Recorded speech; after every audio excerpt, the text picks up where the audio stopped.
Hello everyone, welcome to YouTube channel RPSC bio academy. हम जो chapter discuss कर रहे थे वो था इकोनॉमिक इम्पोर्टेंस, जिसके अंदर इकोनॉमिक इम्पोर्टेंस ऑफ इंसेक्ट हमारा टॉपिक चल रहा था। और इसके अंदर अभी तक हमने एपीकल्चर पढ़ लिया है, सेरीकल्चर पढ़ लिया है और आज हम पढ़ने वाले हैं लैक कल्चर। तो आज का हमारा जो टॉपिक रहेगा वो रहेगा लैक कल्चर के बारे में। सबसे पहले हम देखते हैं लैक कल्चर का मतलब क्या है। यहाँ पर हमने क्या कल्चर करना है, लैक को, जिसे हम हमारे कॉमन लैंग्वेज में क्या बोल देते हैं, लाख बोल देते हैं। क्या बोलते हैं, लाख। तो जो लाख का कीड़ा है उससे कैसे लाख बनती है, आज के लेक्चर में हम ये समझेंगे। तो जो लाख है या लैक है, इसे क्या बोला जाता है, ये आखिर है क्या। तो ये एक रेजिनस सब्सटेंस है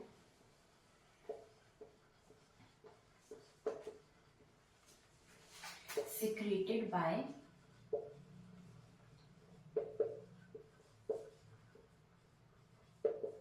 लैसिफर लैका।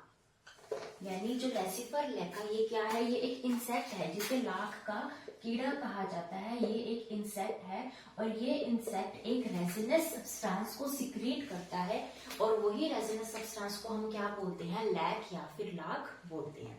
अभी हम देखते हैं इस लैसिफर लैका की क्लासिफिकेशन। तो अगर आप क्लासिफिकेशन की बात करें, हमें पता है फाइलम कौन सा होगा, आर्थ्रोपोडा। क्लास होगी इंसेक्टा। ऑर्डर होगा हेमिप्टेरा। उसके बाद आएगी फैमिली। फैमिली होगी कोकोइडे या फिर कैरिडे। उसके बाद आएगा जीनस लैसिफर, स्पीशीज लैका। लैसिफर एंड लैका। तो ये है इसका क्लासिफिकेशन। इसके अंदर जो इम्पोर्टेंट है वो है इसकी फैमिली। अगर हम बात करें कोकोइडे की, तो कोकोइडे एक सुपर फैमिली है और जो कैरिडे है ये एक फैमिली, सुपर फैमिली की एक फैमिली है जिसका नाम है कैरिडे।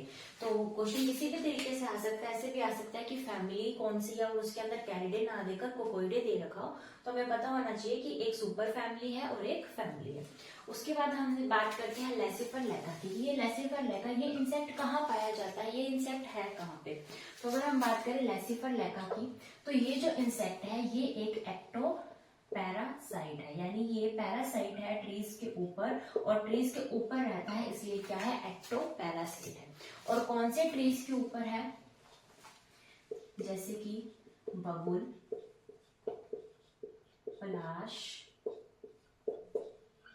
कुसुम, बेर,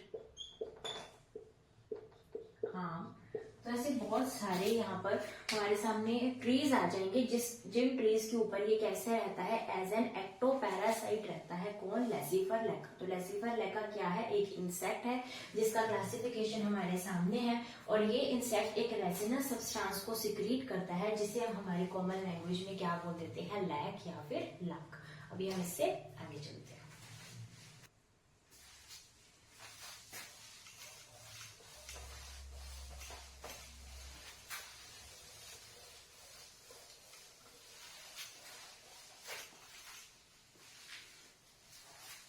अभी हम बात करते हैं सिंथेसिस ऑफ लैक, यानी लैक की फॉर्मेशन कैसे होती है।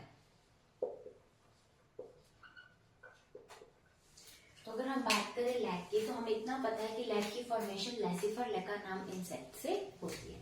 अब यहाँ पर क्या होता है कि जो यंग इंसेक्ट होते हैं, जो यंग लैसिफर हैं, उन्हें क्या नाम दिया जाता है, उन्हें नाम दिया जाता है क्रॉलर्स। तो जो क्रॉलर्स हैं यानी यंग लैसिफर्स हैं, ये यंग लैसिफर्स क्या करेंगे, एक ब्रांच को चूज करेंगे। जैसे इन्होंने ट्री की ये वाली ब्रांच को चूज कर लिया, तो ये एक ब्रांच है ट्री की। अब इसके ऊपर यहाँ पर कौन बैठा है, यंग लैसिफर बैठा है जिसका नाम हमने क्या दिया है, क्रॉलर, जिन्हें क्या बोला जाता है, क्रॉलर कहा जाता है। अब ये जो यंग लेसिफर है इसके पास होगी एक बीक, ये इसकी बीक है और ये अपनी बीक से इनके अंदर क्या कर देगा, पेनिट्रेट करेगा। तो ये क्या करेगा, बीक से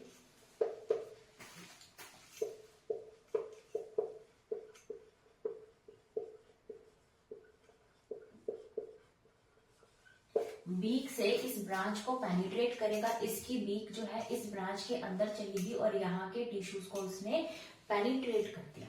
अब जब यहाँ पर इसकी बीक चली गई तो इसका मतलब क्या है कि यहाँ से क्या ले रहा है, ये ले रहा है नरिशमेंट। तो इसकी ग्रोथ के लिए जो भी नरिशमेंट चाहिए वो ये इस ब्रांच से लेगा। इस ब्रांच के अंदर जो भी इसे मिलेगा फूड, ये उन्हें लेगा और अपना न्यूट्रिशन करेगा। और ये न्यूट्रिशन करने के बाद जो इसका जो ये बन जाएगा और ये रेजिन को सिक्रीट करेगा। यहाँ पर क्या करेगा, एक रेजिन को सिक्रीट करेगा, एक रेजिनस सब्सटेंस को सिक्रीट करेगा। और ये जो रेजिन है, ये रेजिन थोड़े टाइम के बाद क्या होने लग जाएगा, हार्ड होने लग जाएगा। थोड़े टाइम के बाद ये हार्ड हुआ। अब ऐसा ही काम क्या हुआ, ऐसे ही इसके साथ और बहुत सारे हमारे पास क्रॉलर्स प्रेजेंट थे।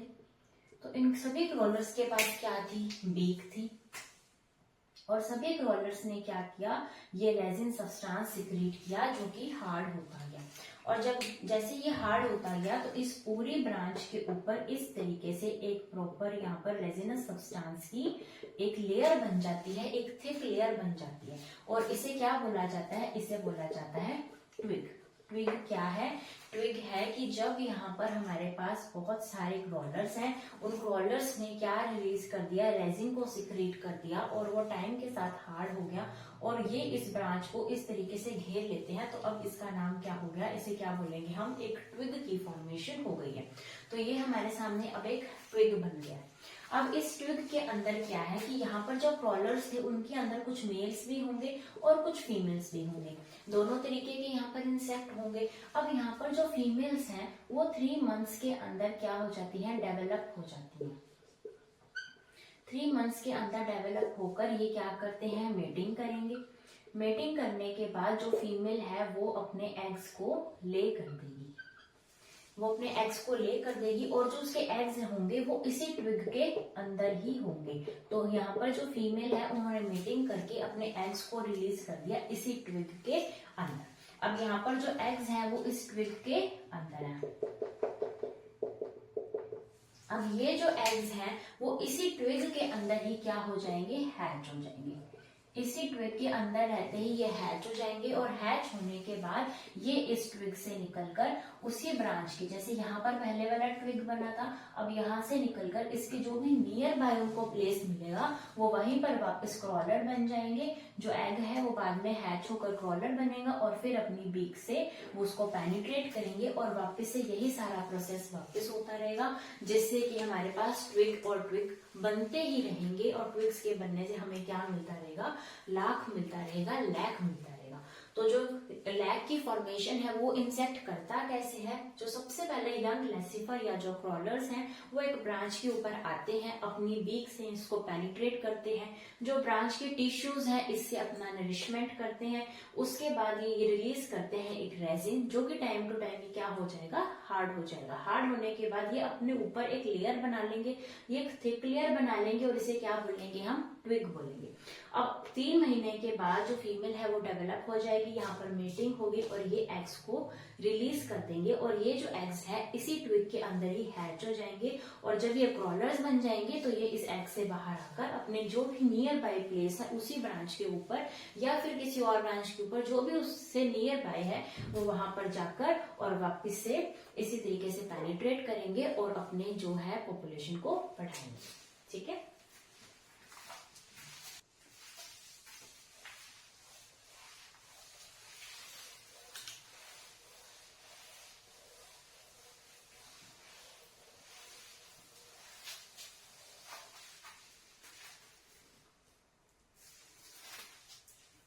अब ये जो लाख है ये इस इंसेक्ट से निकल रही है, लेकिन ये इंसेक्ट की जो बॉडी है उस बॉडी के लास्ट सेगमेंट से निकलती है। तो जो लैक है लास्ट सेगमेंट, तो ये जो लैक है, ये जो रेजिन है वो कहाँ से निकलता है, जो भी हमारा इंसेक्ट है लैसिफर लैका, उसकी बॉडी के लास्ट सेगमेंट से क्या निकलती है, लैक निकलती है। उसके बाद हम बात करें कि ये जो लैक है ये कहाँ से रिलीज होती है, तो ये हाइपोडर्मल ग्लैंड है। जो हाइपोडर्मल ग्लैंड्स है इस इंसेक्ट के अंदर, ये ग्लैंड्स क्या रिलीज करते हैं, ये रेजिनस सब्सटेंस रिलीज करते हैं। उसके बाद हम बात करते हैं कि ये जो लैक है, इस लैक का रिसर्च इंस्टीट्यूट कहाँ पर प्रेजेंट है।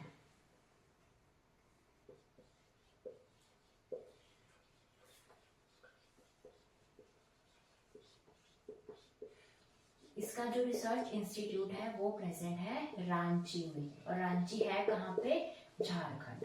तो रांची झारखंड में लैक का रिसर्च इंस्टीट्यूट प्रेजेंट है।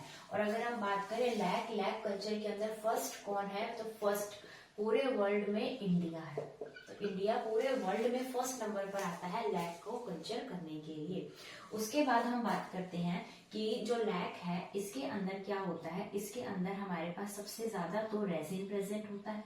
रेजिन के साथ यहाँ पर हमारे पास वाटर होगा, यहाँ पर मिनरल्स होंगे, डाइज होंगी और वैक्स होगी। तो ये क्या हो गई है, ये हो गई है केमिकल कॉम्पोजिशन। ये क्या है, केमिकल कॉम्पोजिशन।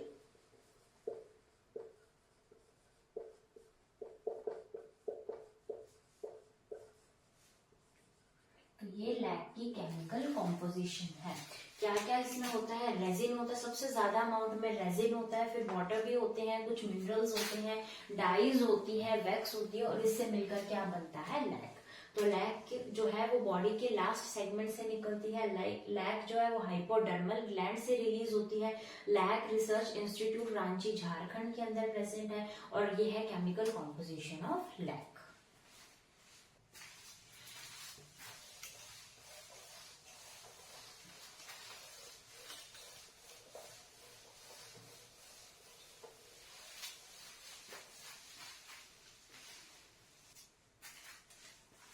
अगर हम बात करते हैं कि जो ट्विग से हमें लैक मिलती है, जो ट्विग से जो फ्रेशली लैक मिलती है उसे बोला जाता है स्टिक लैक। स्टिक लैक जो हमें ट्विग से मिलेगी उसे क्या बोलेंगे, स्टिक लैक बोलेंगे। अब ये जो स्टिक लैक है ये क्या हो जाती है, ग्रैनुलर। ये लैक कैसी हो जाती है, थोड़े टाइम के बाद ग्रैनुलर लैक हो जाती है, और इस ग्रैनुलर लैक का जो नेम है वो लिया जाता है सीड लैक। या हम ये कह सकते हैं कि जब कलेक्टेड फॉर्म हो इस स्टिक लैक की, जब हम इसको काफी टाइम तक कलेक्ट करके रखें तो ये ग्रैनुलर हो जाती है, और उसका नाम क्या हो जाता है, सीड लैक। अब ये जो ग्रैनुलर लैक है इसके अंदर तीन चीजें प्रेजेंट होती है। एक तो हमारी जो लैक है, सीड लैक है, एक तो वो होगा। उसके अलावा यहाँ पर इसके अंदर होते हैं डस्ट। ये जो डस्ट है ये टॉयज वगैरह बनाने में काम आती है। उसके अलावा इसके अंदर प्रेजेंट होती है वुड। जो वुड होती है वो काम आती है एज एन फ्यूल। तो एज ए फ्यूल काम आती है वुड, डस्ट, टॉयज बनाने में, और जो इसके अंदर लैक है वो लैक के जो भी काम है उसके अंदर काम आ जाएगी। तो ये हमने किसके बारे में पढ़ा, इस लैक कल्चर के बारे में पढ़ा, जिसके अंदर हमारा जो इंडिया है वो बिल्कुल फर्स्ट रैंक के ऊपर है। हमने लैक के बारे में पढ़ा, कैसे बनता है, कौन से इंसेक्ट इससे बनाता है, और हमने प्रॉपर लैक की फॉर्मेशन कैसे होती है इसके बारे में भी समझा है। अभी तक इस लैक कल्चर से कोई भी डीप क्वेश्चन नहीं आया है। अभी तक जो क्वेश्चन आया है वो सिर्फ इतना ही आया है कि यहाँ पर अलग अलग, जैसे यहाँ पर एपीकल्चर, सीरीकल्चर, लैक कल्चर, पॉल कल्चर इस तरीके से लिखे हुए थे, और यहाँ पर लिखा हुआ था कि किसका कल्चर किया जाता है, जैसे हनी बीज का, या फिर इस इंसेक्ट का नाम दे दिया, और उसको बस बताना था कि कौन सा इनमें से सही मैच नहीं है, बस यही बताना था। तो अभी तक जो लैक कल्चर है इससे इतना डीप क्वेश्चन नहीं आया है, क्योंकि उनके पास जो टॉपिक है वो एपीकल्चर और सीरीकल्चर एक बहुत अच्छा टॉपिक बन जाता है जहां से अच्छे क्वेश्चन बनते हैं। लेकिन फिर भी इसे इग्नोर ना करते हुए इसके अंदर जितना मुझे इंपॉर्टेंट लगा मैंने उस हिसाब से आपको करवाया। अगर इससे और भी अच्छी चीज मिले, और भी आपको नोट्स में अगर लगे कि इसमें और भी ऐड करने की जरूरत है, तो आप उसको अपने हिसाब से ऐड कर सकते हैं, क्योंकि मुझे जितना इंपॉर्टेंट लगा मैंने उतना ही बताया, आपका ज्यादा टाइम वेस्ट नहीं किया, क्योंकि मुझे भी पता है कि अभी जो टाइम है वो बहुत ही इंपॉर्टेंट टाइम है सबके लिए। तो इसलिए मैंने इसको थोड़ा सा शॉर्ट वे में करवाया, बाकी अगर आपको करना है तो आप कर सकते हैं।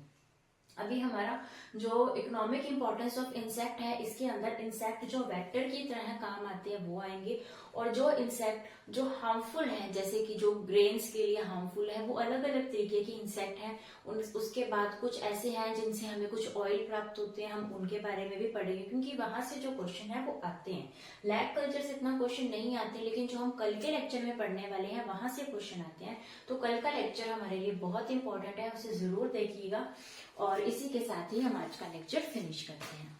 Thank you.